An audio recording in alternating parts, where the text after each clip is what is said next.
Hey everyone, I just wanted to put this video out real quick for everyone. I'm prepping for a convention again, so I'm really busy. But I wanted to give you guys something to think about. Today's topic I want to make is on perceptions of reality. I feel like it's a big struggle for a lot of people, and I think that it's really important for people to understand all types of walks of life, really.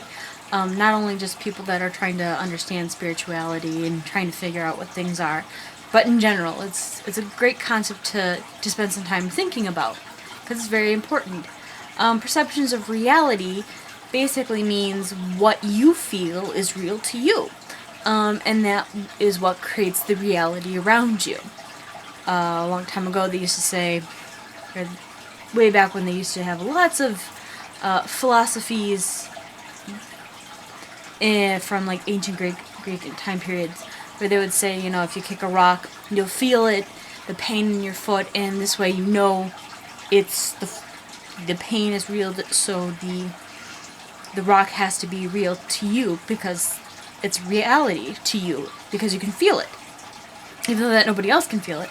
If someone's walking along the same path and they don't see the rock and they don't kick the rock and they don't hurt themselves or anything like that, that rock is not as real to them because they didn't know it existed, even though that, you know, in some aspects, yeah, it's real, some aspects are, well, a perception of reality. Very popular one that I like to compare is religion is a really, really great resource to look at perceptions of reality. Because you have one group of people claiming and having a belief that, you know, God is real, or Christian God is real. And it's real as real can possibly be. And that is their perception of reality. And then you have atheists or anti-theists who don't believe in God, and so the Christian God to them is like a figment of a mass figment of imagination, so it's not real. It's a really good example of two different people having two very different perceptions of reality, and they're constantly fighting with each other on that aspect.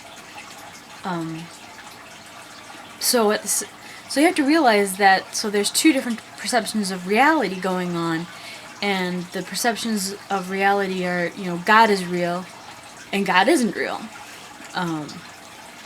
So it does kind of remind me a lot of the Schrodinger's cat in the box, where he has a cat that, you know, there's a reaction that goes on in the box according to the observer, and if the observer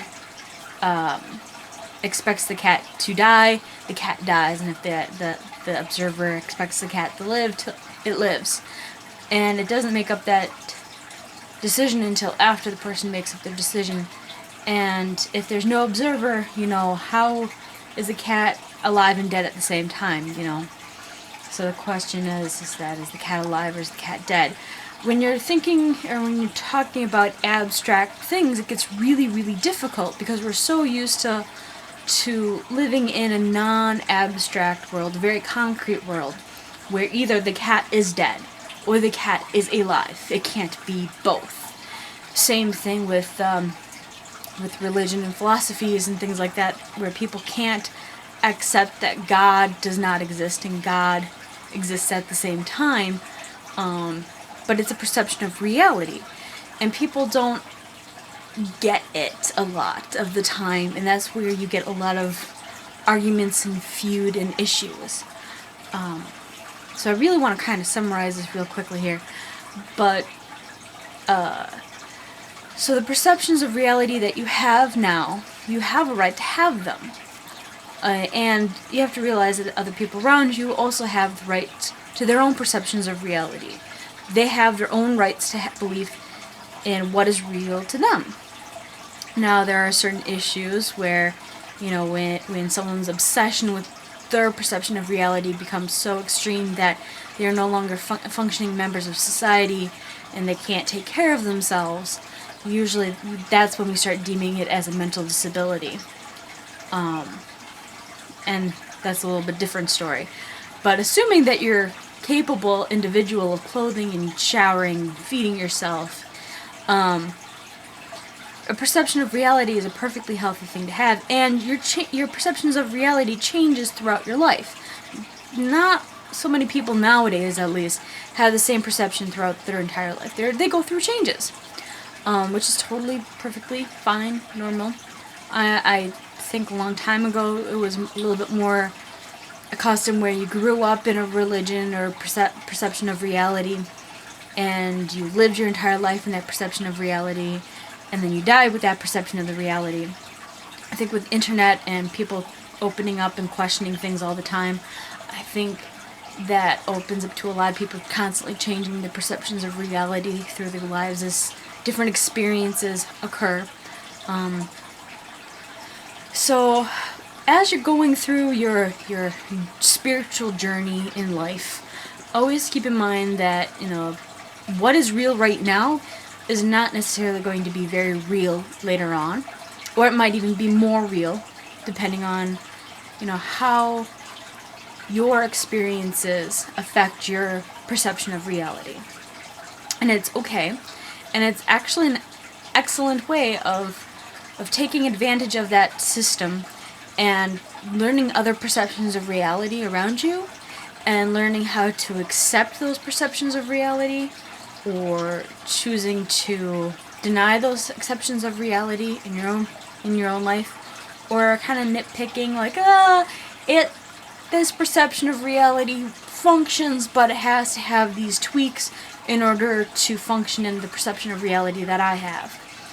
And I think that as you go along and you start learning of all these different concepts that people have about what is real to them, and the abstract, metaphysical, and spiritual essence that, it's not so much of things that you can touch and really feel on a regular basis. So anything of that sort really falls underneath the perception of reality. In some cases it doesn't even then. But taking all those little different aspects and constantly testing them against your own will really help you develop a sense of reality throughout the rest of your life. And it's a wonderful challenge to go out and do so. I hope this video helped you, and I'll see you next time. Bye.